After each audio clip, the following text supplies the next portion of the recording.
नमस्कार, स्वागत है आप सभी का खास पेशकश में। मैं हूं आपके साथ रेशु त्यागी। आज एक बार फिर गंगा के लिए धर्मनगरी हरिद्वार को सजाया गया, मंच लगा और दिग्गज मौके पर पहुंचे। लगा कि कोई नई तस्वीर तो नहीं है ये भारतीय राजनीति की, या फिर गंगा को लेकर भी ये कोई पहली योजना तो नहीं थी। लेकिन फिर राज्य और केंद्र सरकार का आपस में ऐसा तालमेल देखने को मिला और ऐसी बातें सुनने को मिली जो हमारे और आपके लिए नई है। क्या गंगा सबको साथ लेकर चलने वाली है? यकीन मानिए, गंगा को किसी प्रमाण की जरूरत नहीं, लेकिन विश्वास राजनीति पर करना मुश्किल है अपने देश में।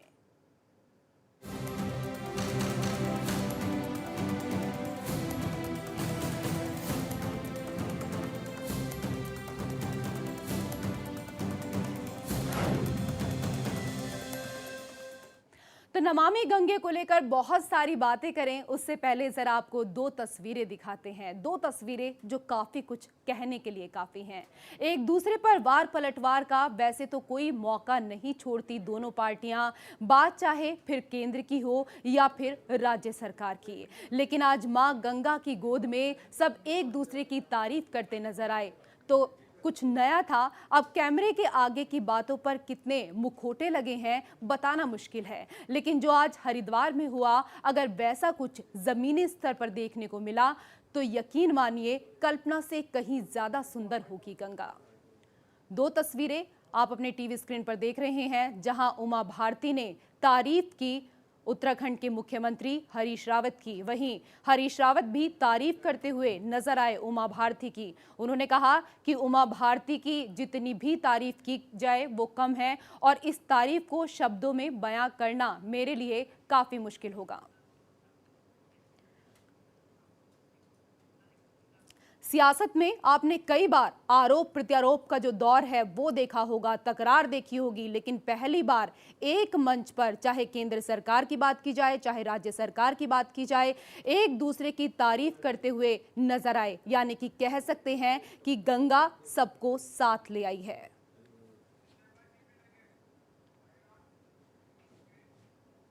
आप और हम अक्सर गंगा पर बात करते हैं, गंभीर मुद्दों पर चर्चा भी करते हैं, लेकिन क्या उस खतरे या अभाव को महसूस कर पा रहे हैं जो बिन गंगा होगा? शायद नहीं। क्या गंगा का ना होना या प्रदूषित होना महज एक नदी का खत्म होना होगा? कतई नहीं। हमारी ये रिपोर्ट जरा गौर से देखिएगा और फिर सोचेगा कि गंगा का ना होना या गंगा का पूरी तरह प्रदूषित हो जाना आखिर कितना बड़ा नुकसान है, सिर्फ देश के लिए नहीं बल्कि पूरी की पूरी दुनिया के लिए।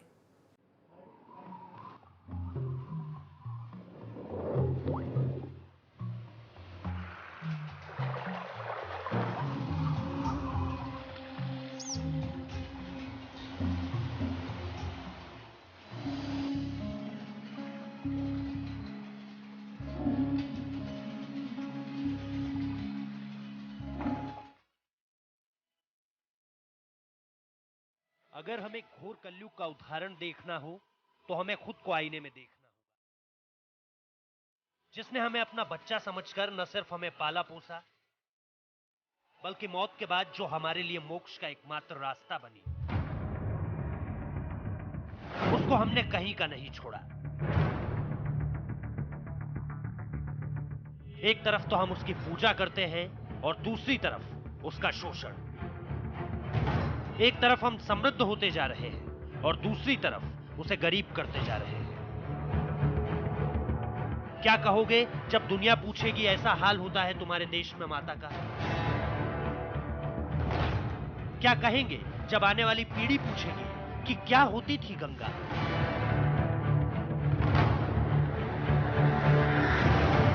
सब छोड़िए, किसकी पवित्रता की कस्में खाएंगे, और सच यह है कि सिर्फ गंगा खतरे में नहीं है।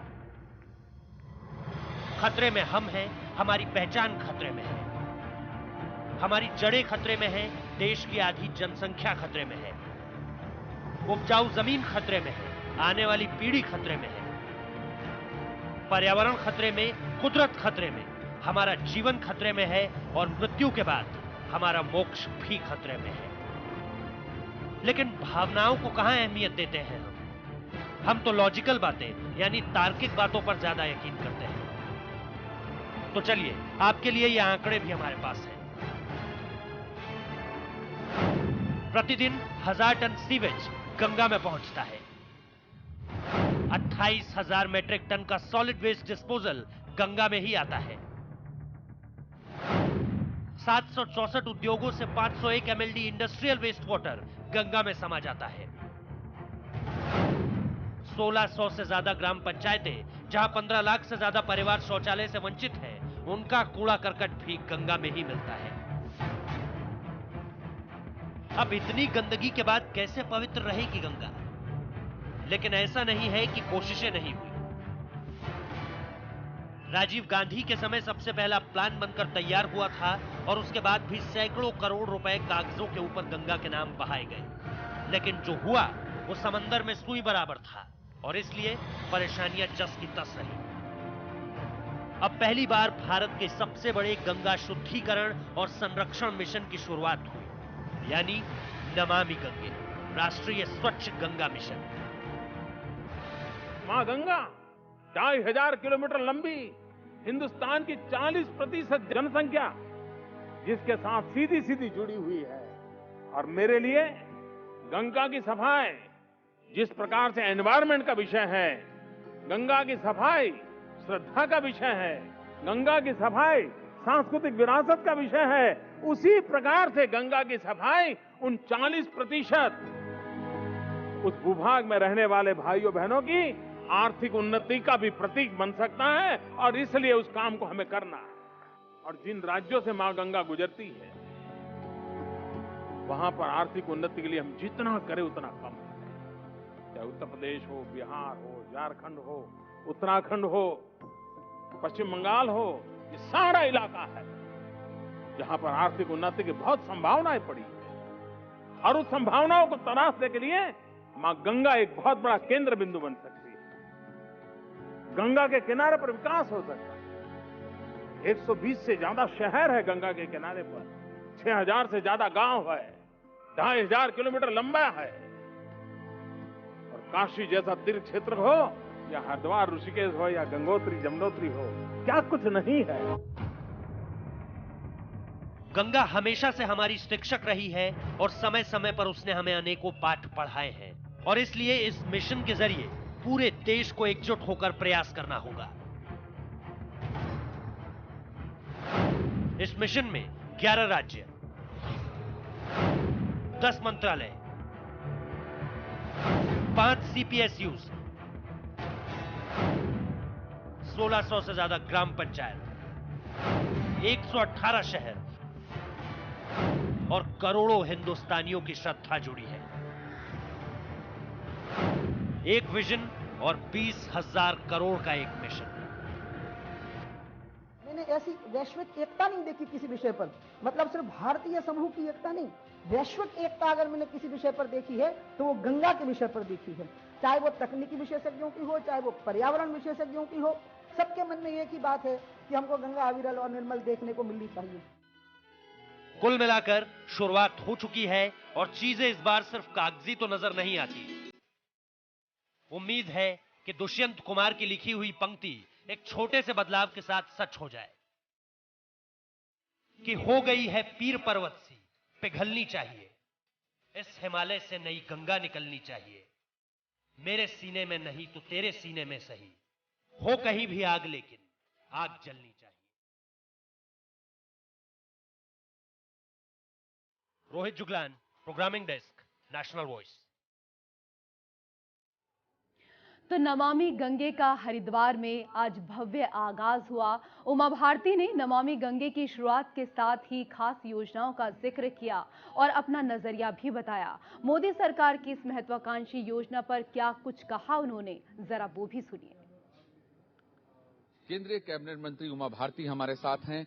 उन्हीं की जिम्मेदारी है, गंगा संरक्षण मंत्रालय उनके पास है। नमामि गंगा के लिए आज गंगा के तीर पहुंची हैं, हरिद्वार पहुंची हैं, उनसे जानने की कोशिश करेंगे मां गंगा को कैसे स्वच्छ करेंगी। जिम्मेवारी तो ये बहुत आनंद देने वाली है, बिल्कुल भारी नहीं है और ये बहुत आसान हो गई है जिम्मेवारी, क्योंकि प्रधानमंत्री जी का पूर्ण संरक्षण रहता है और सभी मंत्रालयों का सहयोग रहता है। गंगोत्री से लेकर और गंगा सागर तक की जिम्मेदारी है।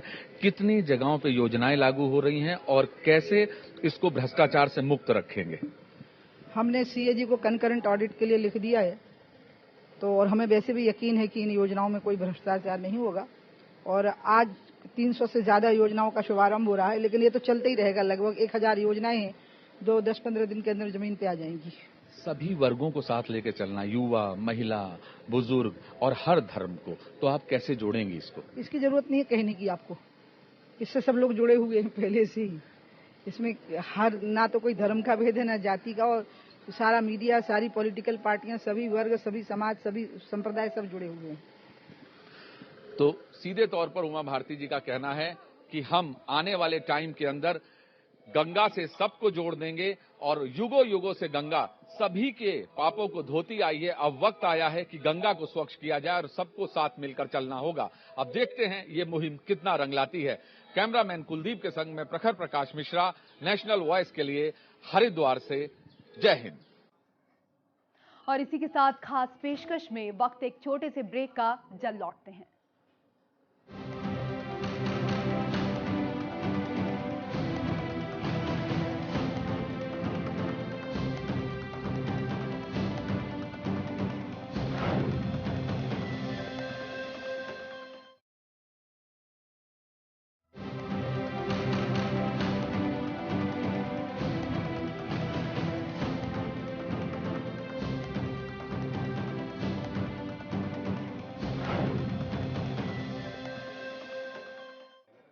ब्रेक के बाद स्वागत है आप सभी का खास पेशकश में। मैं हूं आपके साथ रेशु त्यागी।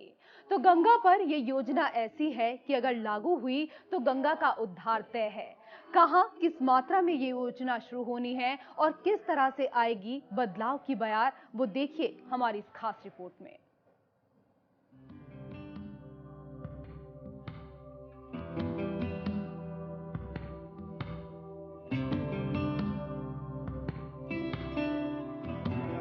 नमामि गंगे के अहम चरण का शुभारंभ आज से हरिद्वार सहित देश के सैकड़ों गांव और कई शहरों में शुरू हो गया। संयोग है कि ईद का त्योहार भी इसी दिन है। गंगा की सफाई के लिए 2000 करोड़ रुपए की लागत वाली 300 परियोजनाओं की शुरुआत हो चुकी है। केंद्र सरकार के 3 मंत्रालयों के मंत्रियों ने हरिद्वार में इस महत्वाकांक्षी परियोजना का श्री गणेश किया, जहां सूबे के मुख्यमंत्री हरीश रावत भी मौजूद थे। मैं उमा जी को नमामि गंगे प्रोग्राम को नमामि गंगे के रूप में तो पहली बार लॉन्च हो रहा है, तो इसकी एक भव्य लॉन्चिंग के लिए, एक व्यापक लॉन्चिंग के लिए बहुत बहुत बधाई देना चाहता हूं, बहुत बहुत उनको साधुवाद देना चाहता हूं। और सोने में सुहागा ये है कि इस काम में जिनका निरंतर संरक्षण भी प्राप्त है और जो पानी के कॉज के लिए हर तरीके से समर्पित है, नितिन गडकरी जी भी इस मौके पर उपस्थित हैं। तो मैं सब अपने तीनों केंद्रीय मंत्रीगणों का राज्य की जनता की तरफ से इस अवसर पर बहुत बहुत स्वागत करते हुए, बहुत धन्यवाद देते हुए उनको आश्वस्त करना चाहता हूं कि गंगा के मायके के लोग, उनके ऊपर आप जो भी जिम्मेदारी, दायित्व सौंपेंगे, उस दायित्व को प्राण प्रण से पूरा करें। 5 राज्यों में गंगा तट पर बसे 104 गांव, कस्बों और शहरों में इस परियोजना का शुभारंभ हुआ। केंद्रीय गंगा पुनर्जीवन और जल संसाधन मंत्री उमा भारती के अलावा सड़क परिवहन मंत्री नितिन गडकरी, संस्कृति और पर्यटन मंत्री डॉक्टर महेश शर्मा और नए बने ग्रामीण विकास और पंचायत राज मंत्री नरेंद्र सिंह तोमर हरिद्वार में नमामि गंगे के इस चरण में मौजूद रहे। और यहीं पर उमा भारती ने गंगा के उद्धार की बात कही। वो गंगा जो हम सबका उद्धार करती है, आज नौबत ऐसी आ गई कि उसको खुद उद्धार की जरूरत है। आज मैं ये घोषित कर रही हूँ कि ये कहना कि पूजा मटेरियल से गंगा खराब हुई है, ये झूठ है, ये गलत प्रचार है। हकीकत ये है कि उद्योगों के प्रदूषण से और सीवेज की गंदगी से गंगा खराब हुई है, गलत प्लानिंग से गंगा खराब हुई है। अगर ठीक से अर्बन प्लानिंग का ध्यान रखा गया होता, अगर ठीक से इंडस्ट्रियल प्लानिंग का ध्यान रखा गया होता, तो गंगा प्रदूषित ना हुई होती। इसलिए ये 20,000 करोड़ जो हम इंडस्ट्री की गंदगी को ठीक करने के लिए खर्च करेंगे और सीवेज की गंदगी को हम ठीक करने के लिए खर्च करेंगे, ये हम मां पर एहसान नहीं करेंगे, बल्कि हम अपने पाप का प्रायश्चित करेंगे। सफाई के लिए 6 उपकरण कर रहे काम। इस परियोजना के तहत सीवर ट्रीटमेंट प्लांट लगाना और ठोस कचरे को गंगा में मिलने से रोकने के उपाय किए जाएंगे। इसके अलावा गंगा के घाटों की मरम्मत और शमशानों के आधुनिकीकरण के साथ साथ गंगा में मिलने वाले नालों में आधुनिक उपकरण लगाए जाएंगे। फिलहाल गंगा और यमुना की जल सतह पर सफाई करना और ठोस कचरा इकट्ठे करने के लिए 6 उपकरण लगातार काम कर रहे हैं। इस महत्वाकांक्षी परियोजना पर सड़क परिवहन मंत्री नितिन गडकरी ने भी बहुत कुछ कहा। मैं उमा जी के साथ इस प्रकल्प में उनके सहयोगी के रूप में काम कर रहा हूं और मेरा विश्वास है कि उमा जी और उनका विभाग जिस प्रकार से काम कर रहा है उसमें इसी साल ये जो बड़े 50 प्रकल्प है उसको छोड़कर 1142 छोटे प्रकल्प और 60 एसटीपी, इसका काम पूरी तरह से दिसंबर के पहले शुरू हो जाएगा, ये मेरा पूरा विश्वास है। सुस्ती से जापान नाराज। अब इस परियोजना के तहत गंगा के किनारों पर पौधे लगाने के साथ साथ सौंदर्यीकरण भी किया जाना है। खबरें ये भी आ रही थी कि गंगा यमुना सहित कई बड़ी नदियों की सफाई को लेकर भारत सरकार की सुस्ती पर जापान सरकार ने नाराजगी भी जताई है। जापान ने चेतावनी भी दी कि यही दशा रही तो जापान आइंदा सहयोग देने पर 100 बार सोचेगा। उमा भारती ने बताया कि गंगा के किनारे 8 जैव विविधता संरक्षण केंद्रों का भी विकास किया जाएगा। ये केंद्र ऋषिकेश, देहरादून, नरोरा, इलाहाबाद, वाराणसी, भागलपुर, साहिबगंज और बैरकपुर में स्थापित किए जा रहे हैं। यानी राष्ट्रीय स्वच्छ गंगा मिशन घाटी आधारित समग्र दृष्टिकोण अपनाते हुए राष्ट्रीय गंगा नदी प्राधिकरण के अंतर्गत आने वाले 5 राज्यों में प्रदूषण नियंत्रण, जलीय संसाधन संरक्षण और संस्थागत विकास परियोजनाओं को लागू करने का निरंतर प्रयास भी चलता रहेगा और आगे इनमें और तेजी आएगी। यानी कुल मिलाकर योजनाएं कई हैं और इसके साथ साथ ऐसे कई नए कदम सरकार उठाने जा रही है इस महत्वाकांक्षी योजना के जरिए, जो अगर जमीनी स्तर पर लागू हुए तो कहीं ना कहीं गंगा के जिस रूप की हम कल्पना करते हैं वो बहुत जल्द साकार होती नजर आएगी। हरिद्वार से प्रखर प्रकाश मिश्रा के साथ ब्यूरो रिपोर्ट, नेशनल वॉइस। तो सदियों से लोगों के पाप धोने वाली गंगा आज इतनी मैली हो गई है कि उसे खुद उद्धार की जरूरत है। लेकिन ऐसा नहीं है कि गंगा आज मैली हुई है। गंगा तो अंग्रेजों के वक्त से ही मैली होनी शुरू हो गई थी। यही वजह है कि पंडित मदन मोहन मालवीय को इसकी सफाई के लिए संघर्ष करना पड़ा था और संघर्ष अब तक जारी है।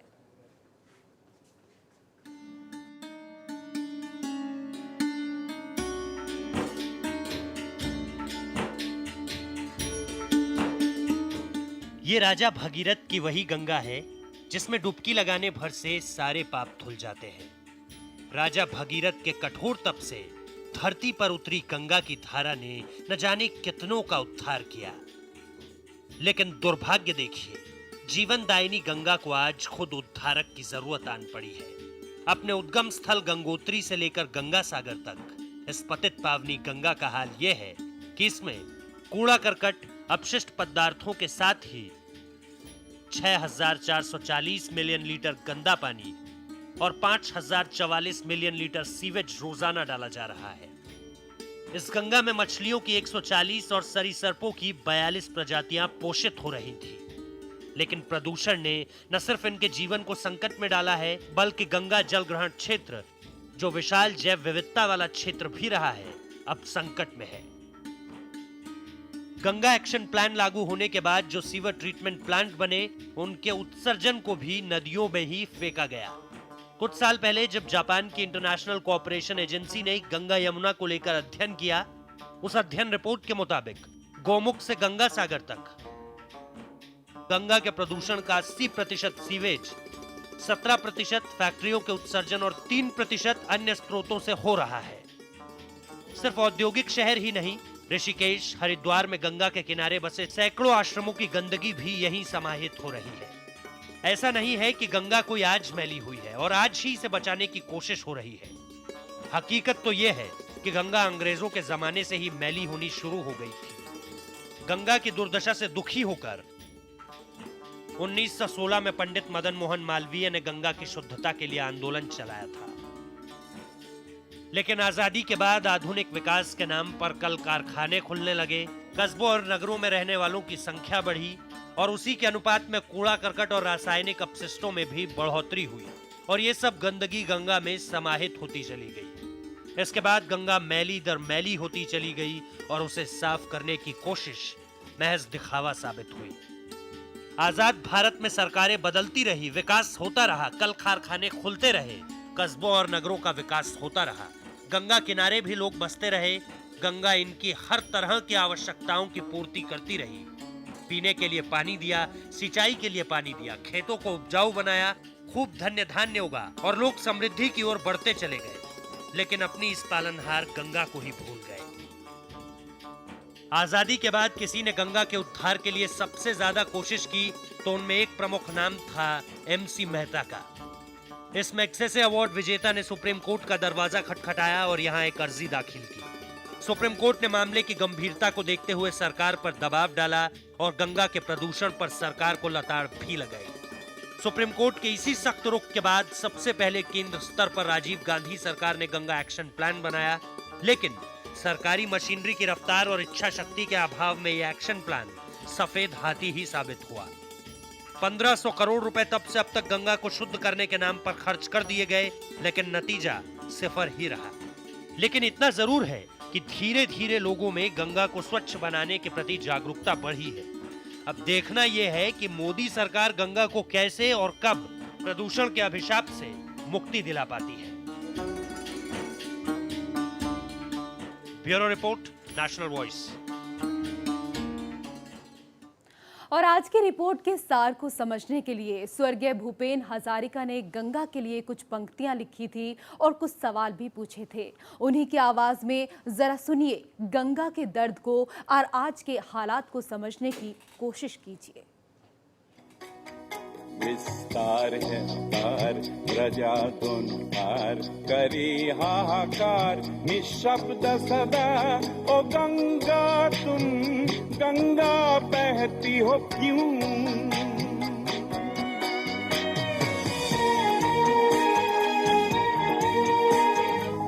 नैतिकता नष्ट हुई, मानवता भ्रष्ट हुई, निर्लज्ज भाव से बहती हो क्यों? इतिहास की पुकार करे हुंकार, ओ गंगा की धार, निर्बल जन को सबल संग्रामी समग्रो